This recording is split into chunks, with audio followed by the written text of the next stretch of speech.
Hello everyone, welcome to my channel Quantumy. आज हम इस वीडियो में हमारे क्वांट्स का नया चैप्टर डिस्कस करेंगे जो कि है परसेंटेज। हम इसमें again from very basic to advance CAT and IPMAT level question हर चीज़ कवर करेंगे और सारे कंसेप्ट को डीपली समझेंगे। तो चलिए स्टार्ट करते हैं। देखिए, पहले बेसिक समझते हैं। जैसे अगर मैंने आपसे बोला 20%, तो 20% का मतलब क्या होता है? 20 ऑन द बेस ऑफ 100। मतलब आप जब भी परसेंटेज लेते हो तब आप बेस 100 लेते हो। तो 20% मतलब 20 आउट ऑफ 100, मतलब 100 में से 20। अगर मैंने आपसे बोला 30%, तो 30% मतलब क्या होता है? 30 आउट ऑफ 100, मतलब 100 में से 30। अब देखिए, अगर मैंने आपसे बोला 20% ऑफ 200, मतलब 200 का 20% कैलकुलेट करो। तो आप इसको क्या करोगे? पहले फ्रैक्शन फॉर्म में लिखोगे, विच इज़ 20/100। जब आप परसेंटेज का साइन हटाते हो तब आप डिनोमिनेटर को 100 ले लेते हो इंटू 200। तो ये आपका हो गया 100 से 1 कटा, तो ये मेरा आ गया 40। अगर मैंने आपसे बोला 30% ऑफ 300, तो आप क्या करोगे? पहले इसको फ्रैक्शन फॉर्म में लिखोगे, विच इज़ 30/100 इंटू 300। तो ये मेरा कितना हो गया? ये हो गया मेरा 90। ठीक है। तो ये आपका परसेंटेज कैलकुलेट करने का एक बेसिक तरीका हो गया। अब आप इसको एक तरीके से और सोच सकते थे। मान लीजिए मैंने आपसे बोला 20% ऑफ 200 कैलकुलेट करो। तो 20% को आप फ्रैक्शन में लिखोगे 20/100। अब 20/100 का मतलब क्या होता है? 20/100 मतलब 100 में से 20। मतलब 100 मेरा टोटल है, उसमें से नंबर की वैल्यू 20 है। जैसे आप कोई फ्रैक्शन लिखते हो, मान लो मैंने 1/5 लिखा, तो 1/5 क्या होता है? 1 आउट ऑफ 5, मतलब 5 में से 1। तो 5 मेरा टोटल है और मेरा जो नंबर है वो 1 है। वैसे ही जो मेरा टोटल होगा वो 100 होगा। जो मेरा टोटल होगा वो 100 होगा और जो मेरा नंबर होगा वो 20 होगा। अब आप इसको यूनिटरी मेथड से ऐसे सोच सकते हो, जैसे कि अगर मेरा जो टोटल है वो 100 है, तो जो मेरा नंबर का वैल्यू होगा वो 20 होगा। मतलब टोटल 100 में नंबर की वैल्यू 20 है, तो 1 की वैल्यू कितनी हो जाएगी? 20/100। 100 की वैल्यू 20 है, तो 1 की वैल्यू कितनी हो जाएगी? 20/100। 1 की वैल्यू 20/100 है, तो 200 की वैल्यू कितनी होगी? 20/100 इंटू 200। समझ गए? मेरी 100 की वैल्यू 20 है, तो मेरी 1 की वैल्यू कितनी हो जाएगी? 20/100। 1 की वैल्यू 20/100 आ गई, तो 200 की वैल्यू कितनी हो जाएगी? 20/100 इंटू 200। तो ये मेरा यूनिटरी मेथड हो गया। अब आपको ये दोनों ही आना चाहिए, हालांकि आपको करना इसी तरीके से है, लेकिन आपको ये चीज़ भी पता होनी चाहिए कि यूनिटरी मेथड कैसे काम करता है। ठीक है। अब एक चीज़ बहुत ज़रूरी है, ये समझिएगा। जैसे मैं आपसे बोलूँ 20%, तो आप इसको फ्रैक्शन फॉर्म में लिखोगे, विच इज़ 20/100, और बहुत ईजिली इसको कैलकुलेट कर लोगे। मैंने आपसे बोला 50%, तो 50% को आप क्या लिखोगे? 50/100, और आप इसको कैलकुलेट कर लोगे। लेकिन अगर मैंने आपसे बोला, मान लीजिए 33.33%, तो अब यहाँ कैलकुलेशन आपकी थोड़ी मुश्किल हो जाएगी। जैसे अगर आपने इसको 33.33/100 लिखा, फिर आप अगर ये डेसिमल हटाओगे तो आपको यहाँ 2 जीरो और लगाने पड़ेंगे। तो आपका एक काफ़ी मतलब मुश्किल एक्सप्रेशन हो गया ना, उसको कैलकुलेट करना आपके लिए मुश्किल हो गया। अब मान लीजिए मैंने आपसे बोला 22.22%, तो इसको भी अगर आप लिखोगे तो 22.22/100। अब इसमें भी अगेन आपको ये 2 जीरो और लगाने पड़ेंगे, तो ये भी आपका काफ़ी डिफिकल्ट हो गया। या जैसे मैंने आपसे बोला 62.5%, तो अगेन इसमें भी मुझे पॉइंट हटाना पड़ेगा, एक जीरो बढ़ाना पड़ेगा। तो ये तो क्या होता है ना कि मैं इन सारे परसेंटेज को थोड़ा इजीली कैलकुलेट करने के लिए इनके फ्रैक्शंस को, मतलब इनके लोएस्ट फ्रैक्शन को अगर मैं देखूंगा, तो इसका लोएस्ट फ्रैक्शन होता है 1/3। इसका जो मेरा लोएस्ट फ्रैक्शन आएगा वो आएगा 2/9। इसका जो लोएस्ट फ्रैक्शन आएगा वो मेरा आएगा 5/8। तो इन फ्रैक्शंस को अगर मैं याद कर लूँगा, तो मैं इन कैलकुलेशंस को बहुत ईजिली कैलकुलेट कर सकता हूँ। जैसे इसका भी अगर मैं फ्रैक्शन याद कर लूँ, विच इज़ 1/5, इसका फ्रैक्शन होता है 1/2। तो मैं अगर इनको याद करूँ, तो ये कैलकुलेट ना करने से अच्छा मैं सीधा इनके फ्रैक्शंस को कैलकुलेट कर लूँगा। तो मेरा जो प्रोसेस है वो काफ़ी ईजी और फास्ट हो जाएगा। तो वही आज का हमारा मोटो है। देखिए, आज का हमारा मोटो है कि हम परसेंटेजेस के लोएस्ट फॉर्म में जो रेशियोज़ हैं उनको याद करेंगे। तो जैसे आपका 100% कितना होता है? 100% क्या होता है? 100/100। तो इसका फ्रैक्शन कितना आ गया? 1/1। 50% आप क्या लिखोगे? 1/2। 50% मतलब 50/100। तो इसका मेरा फ्रैक्शन कितना आ गया? 1/2। देन 33.33% का लोएस्ट फ्रैक्शन होता है 1/3। तो किसी का भी अगर मुझे ये कैलकुलेट करना है तो सीधा मैं उसका फ्रैक्शन कैलकुलेट कर लूँगा। देन 25% का जो फ्रैक्शन होता है 1/4। अब देखिए जो 25% होता है 1/2 का आधा होता है। जैसे 1/2 मेरा कितना है 50%। अब मैं इसका हाफ करूँगा तो मैं इसका भी हाफ करूँगा तो मेरा 1/4 आ जाएगा 25%। देन मेरा 1/5 20%। देन 1/6 है मेरा 16.67% अप्रॉक्स। Then 1/7 is 14.29%। ये फ्रैक्शंस बहुत इंपॉर्टेंट है, मतलब बहुत बार क्वेश्चन में बनते हैं ये। Then 1/8 is 12.5%। 1/8 क्या होता है 1/4 का हाफ। तो 1/4 25%। इसका हाफ करूंगा कितना आएगा 12.5%। Then 1/9 is 11.11%। अब मान लीजिए मुझे ये याद है तो मैं अब मान लीजिए मुझे दिया 44.44% निकालो और मुझे ये याद है कि 1/9 11.11 होता है। तो मैं क्या करूंगा 11.11 इज इक्वल टू 1/9। इसका मैं 4 टाइम्स कर दूंगा। इसका मैंने 4 टाइम्स यहाँ किया तो 4 टाइम्स यहाँ पे भी हो जाएगा। तो मेरा 44.44% का जो फ्रैक्शन है वो 4/9 आ जाएगा।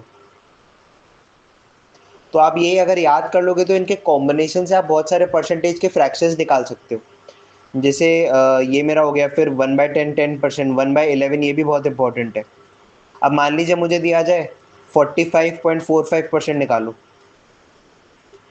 तो बजाय इसको बाय 100 लिखूं फिर डेसिमल हटा के 2 जीरो और नीचे लगाऊं, उससे अच्छा मैं, अगर मुझे याद है कि मेरा 1/11 9.09% होता है, तो मैं इसका अगर 5 टाइम्स करूंगा तो यहाँ पे भी 5 टाइम्स कर दूंगा तो मेरा कितना आ जाएगा 45.45%। और ये मेरा आ जाएगा 5/11। तो अगर मुझे ये याद है तो मैं बहुत सारी चीज़ें फॉर्म कर सकता हूँ। अब जैसे मेरा 1/12 है वो 1/6 का हाफ होगा। 1/6 कितना है 16.67। इसका हाफ करूंगा 8.33 आएगा। देन 1/13, 1/14 इज 1/7 का हाफ। Then 1/15 is 6.67। 1/16 इज 1/8 का हाफ। 1/8 कितना है 12.5। इसका हाफ करूंगा 6.25 आ जाएगा। Then 1/17 is 5.88। 1/18 मेरा 1/9 का हाफ है। 1/19 आपको याद करना पड़ेगा और 1/20। तो आपको 1/20 तक आपको परसेंटेजेस बाय हार्ट याद होने चाहिए, क्योंकि इससे आपका जो कैलकुलेशन है वो काफ़ी ईजी हो जाएगा, फास्ट हो जाएगा। क्योंकि जब आपको क्वेश्चन देगा ना कैट या आईपी मैट में, तो आपको डायरेक्ट परसेंटेज नहीं दे देगा, वो 20-30% पे नहीं काम करेगा। वो आपको डेसिमल में कुछ दे देगा या कुछ कॉम्प्लेक्स टाइप का आपको दे देगा। तो आपको इसके फ्रैक्शंस याद होने चाहिए। तो मैं एक बार इसको इरेज कर देता हूँ यहाँ पे, आप इसका एक बार स्क्रीनशॉट ले लीजिए और इसको याद कर लीजिएगा, ज़रूरी है बहुत ज़्यादा ये। ठीक है, आप इसका स्क्रीनशॉट ले लीजिए। अब देखिए, अगर आपको ये याद हो गए हैं तो बहुत बार जो परसेंटेज मान लीजिए मुझे दिया 62.5%, तो मैं 62.5% को इस टेबल के बेस, मतलब इस टेबल पे मैंने जो याद कही है उसके कॉम्बिनेशन में फॉर्म कर सकता हूँ। जैसे 62.5% को अगर मैं ब्रेक करूँ तो मेरा 50% प्लस 12.5% आ जाएगा। अगर मैं इसको 50 प्लस या माइनस के फॉर्म में ब्रेक करूँ तो 50% प्लस 12.5%। तो अगर इसका मैं फ्रैक्शन निकालूंगा तो 1/2 आएगा। इसका फ्रैक्शन होता है 1/8। तो इसको मैं अब प्लस करूंगा तो 8, और ये मेरा आ गया 4 + 1 विच इज़ 5/8। तो अगर मुझे 62.5% कैलकुलेट करने के लिए बोला है तो मैं सीधा उसका 5/8 कैलकुलेट कर लूँगा। अब मान लीजिए मुझे बोला है 55.55%। तो अगर मैं इसको देखूं, अगर मुझे याद है टेबल, तो इसको मैं ऐसे कर सकता हूँ 11.11 जो परसेंट होता है वो मेरा कितना होता है 1/9 होता है। अब मैं अगर इसको इंटू 5 करूँगा तो ये भी मेरा इंटू 5 हो जाएगा। तो ये मेरा आ गया 55.55% इज इक्वल टू 5/9। अब जैसे मान लीजिए एक और एग्जांपल मैं देता हूँ आपको। मान लीजिए मुझे दिया है 83.33%।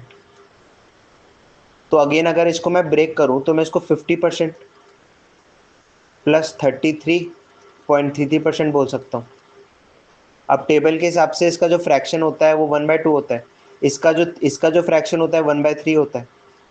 अब अगर मैं इसको प्लस करूँगा तो मेरा एलसीएम 6 आ जाएगा विच इज़, अब इसको करूँगा 2 3 + 3 2 विच इज़ 5/6।